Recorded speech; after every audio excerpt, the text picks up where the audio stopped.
Welcome back to the Retirement Income Show. I'm your host, Wes Wood. Today we're talking about our retirement readiness quiz and answering important questions. Let's talk about Social Security and required minimum distributions. Do you recognize this guy? Uncle Sam. He giveth and taketh away, doesn't he? And that's so true throughout your life, but it becomes particularly true in two ways when you reach retirement age.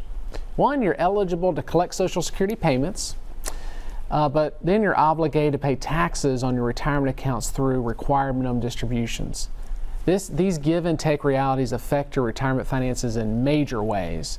That's why the second and third question on our retirement readiness quiz are, do you have a plan for taking Social Security? And do you have a plan for satisfying RMDs?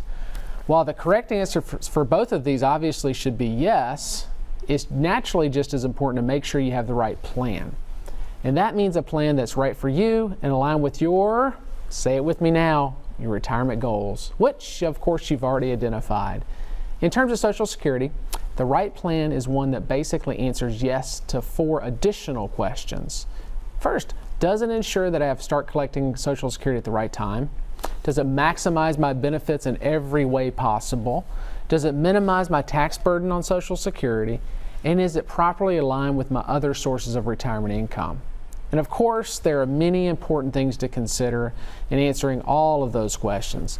An advisor who specializes in retirement income can help you make sure you don't miss any of these. And if you're within 10 years of retirement age now, you can start by reaching out to me directly by contacting me at retiretv.com or by calling 855-776-0614.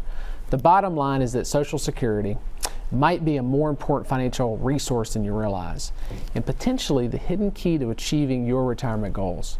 But you need to have the right plan. Now, let's talk about required minimum distributions, or RMDs.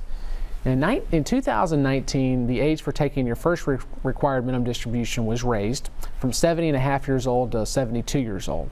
Then last year, the government suspended RMDs due to the coronavirus pandemic. So, what are these pesky things anyway? Well, there's a funny thing about them. It's the government's way of finally collecting all the taxes they let you defer while you're growing your retirement savings. And starting at the age of 72 years old, you're required by law to start taking minimum distributions from those qualified accounts, your 401ks, your IRAs, your 457 accounts, your 403bs, and so on, and then pay taxes on them. And RMDs start at 4%, nearly 4% of your account total, and then they're going to increase as a percentage every year after that. It's no chump change. The important question is this: have you planned for RMDs? Is your asset allocation generating enough in the form of interest and dividends to satisfy those RMDs without touching your principal? And an income specialist can help you answer that question and many others. Speaking of income, there's just one more question on our retirement readiness quiz, and we're going to get to that one shortly. But right now, let's welcome back David Scranton. Welcome back, Dave. Great to be here, of course, as usual, Wes. So we talk about Social Security a lot on this show because it's such an important decision. But, if you had to simplify it, how does Social Security or investments really tie together when you're taking Social Security early, or perhaps conversely, if you're taking Social Security late?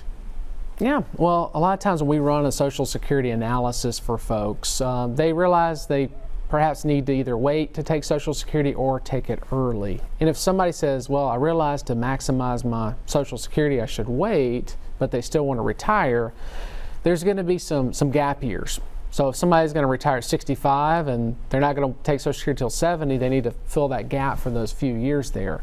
So we need to invest the money in a conservative form and fashion to generate enough interest and dividends to where it's covering those gap years, so we're not depleting principal. Conversely, if somebody retires at 62, maybe because they're just sick of the grind, ready to retire, and they have enough money, they perhaps will take Social Security early.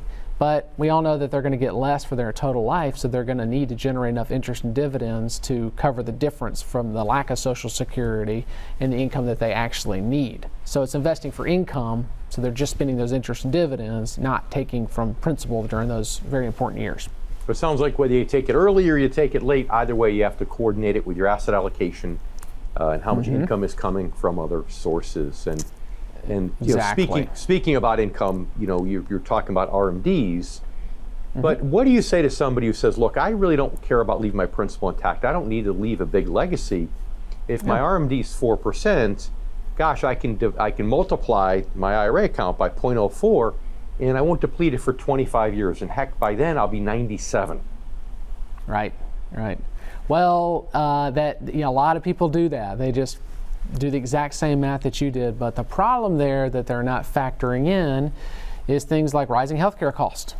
How are they going to pay for maybe nursing home needs, or increased costs of prescription drugs, or increased just cost of health care because it goes up in a very quick fashion, or maybe they just need more income to help adjust for inflation, because we know that Social Security probably isn't going to increase at the same rate of just normal inflation, the cost of goods and services. So we need to try to preserve that principle to when they need more income later in life. So just by sticking it on the mattress or sticking it in places and just taking from principal every single year can be very dangerous due to really two of those main factors that we definitely want to consider.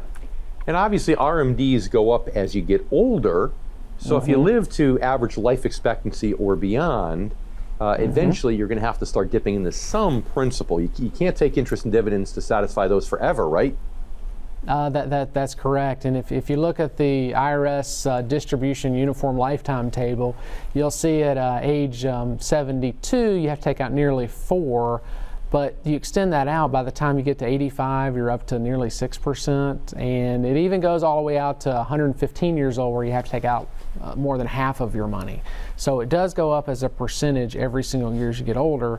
So you're right, you can't just say 4% for life, because that's not the way it's going to work. It is going to go up every year. Now, we do know that eventually those interest and dividends are not going to be enough to cover the required distribution, but at least we can kind of push that turnaround point, as we call it, later on in life rather than early in life.